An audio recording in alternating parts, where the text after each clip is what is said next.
So hello दोस्तों, कैसे हैं आप सभी लोग। आशा करता हूँ सब अच्छे होंगे। तो आज की वीडियो हम लोग कवर करने जा रहे हैं रूट ऑफ एडमिनिस्ट्रेशन। जी हाँ दोस्तों, रूट ऑफ एडमिनिस्ट्रेशन फार्माकोलॉजी का पहला चैप्टर है ये, और ये आपके एग्जाम रिलेटेड बहुत इंपॉर्टेंट है ये चैप्टर। इससे आपके एग्जाम में करीबन 2 क्वेश्चन तो पक्के आने ही आने हैं। इस वीडियो में मैं इस रूट ऑफ एडमिनिस्ट्रेशन को अच्छे से आपको बता दूंगा, जो आपको हमेशा याद रह जाएगा। बहुत ईजी होगा और बहुत ही छोटी वीडियो में आपको समझ आ जाएगा। तो बिना देरी के इसको शुरू करते हैं। तो बेसिकली रूट ऑफ एडमिनिस्ट्रेशन का मतलब क्या होता है? उसका मतलब होता है ड्रग बॉडी में कैसे एंटर हो रही है। तो इसका पहला रूट जो सबसे ज़्यादा यूज़ होता है वो है ओरल रूट। ये सबसे कॉमन है, जिसमें टैबलेट, कैप्सूल, सिरप आते हैं। ओरल रूट में हम लोग एग्जांपल में ले सकते हैं पैरासीटामोल की टैबलेट हो गई, ठीक है। ये हम ओरली लेते हैं, यानी मुंह से लेते हैं। इसके एडवांटेज क्या होते हैं? ये ईजी होता है खाने में, ये सेफ है खाने में, ठीक है। और इसके हम लोग डिसएडवांटेज देख लें तो इसका इफेक्ट स्लो होता है। अगर आप इंजेक्शन दे रहे हैं तो उसका इफेक्ट बहुत तेज होगा, तुरंत असर करने लग जाएगी। पर अगर आप टैबलेट ले रहे हैं, कैप्सूल ले रहे हैं, सिरप ले रहे हैं, तो उसका इफेक्ट आपको थोड़ा स्लो देखने को मिलेगा।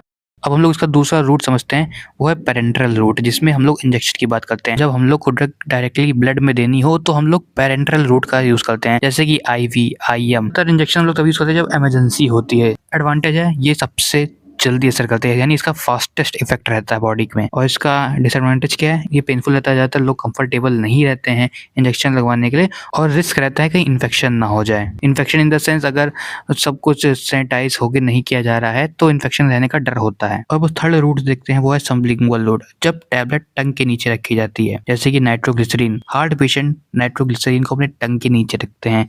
इससे क्या होता है? ये बहुत जल्दी असर करता है, ब्लड में डायरेक्ट जाती है ये दवा। हम लोग पढ़ते हैं इनहेलेशन रूट। इसमें ड्रग को इनहेल किया जाता है। हमने बहुत से लोगों को देखा होगा जो सांस नहीं ले पाते हैं, वो इनहेलर यूज करते हैं। आपने बहुत से अस्थमा के पेशेंट देखे होंगे जो इनहेलर यूज करते हैं, तो उनकी जो दवा होती है वो डायरेक्ट लंग पे इफेक्ट करती है। और इनहेलेशन रूट जो होता है वो फास्ट एक्शन होता है, क्योंकि वो उसका काम ही मेन है कि वो लंग्स पे सीधे जाके असर करें। और हम लोग फिफ्थ देखते हैं टॉपिकल रूट। ये स्किन पे अप्लाई करते हैं, जैसे कि तुम्हारा क्रीम हो गया, ऑइंटमेंट हो गया। और टॉपिकल रूट का साइड इफेक्ट बहुत कम रहता है। हम लोग लास्ट देखते हैं रेक्टल रूट। ये आपके रेक्टम के थ्रू दी जाती है। एग्जाम्पल उसका हो गया सपोजिटरी। ये वॉमिटिंग में यूजफुल है और बच्चों के लिए भी ये हेल्पफुल है, क्योंकि बहुत से बच्चों की मतलब जैसे कि लैट्रिन नहीं होती है ढंग से, तो मतलब टाइट हो जाती है, तो ये हम लोग सपोजिटरी दे देते हैं रेक्टल रूट के थ्रू। लास्ट में बस याद रखो कि ओरल यानी इजी, इंजेक्शन यानी फास्ट, सबलिंगुअल यानी सुपर फास्ट, इनहेलेशन लंग से है, टॉपिकल स्किन से, और रेक्टल अल्टरनेटिव है। अब इसकी कुछ इंपॉर्टेंट एमसीक्यू देख लो, जिससे जो तुम्हारा कॉन्सेप्ट है वो और क्लियर हो जाएगा। Which route of drug administration provide the fastest onset of action? ये पूछ रहा है कौन सा रूट ऑफ एडमिनिस्ट्रेशन सबसे जल्दी असर करता है, ओरल, इंट्रामस्कुलर, इंट्रावेनस या सबकुटेनियस? इसका सही ऑप्शन है इंट्रावेनस, सबसे जल्दी असर करता है। ये आपका सीधे वेन में दिया जाता है। विच route of administration bypass first pass metabolism, oral, sublingual, rectal या इंट्राडर्मल? तो इसका सही ऑप्शन है बी, सबलिंगुअल। थर्ड देखते हैं, which of the following is not a parenteral route? इनमें से कौन सा पैरेंटल रूट नहीं है?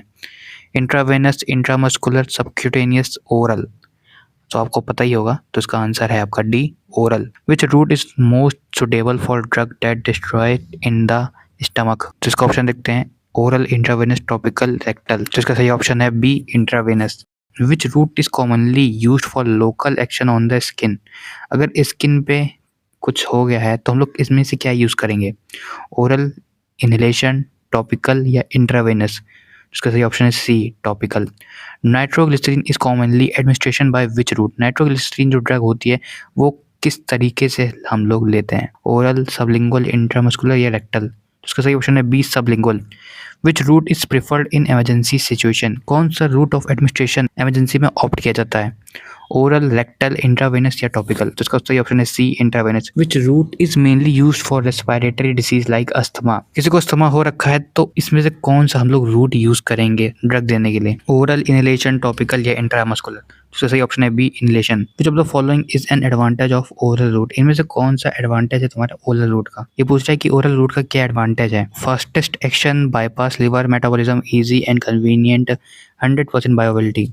उसका सही ऑप्शन है C, easy and convenient. Which route is useful when the patient is vomiting और अनकॉन्शियस?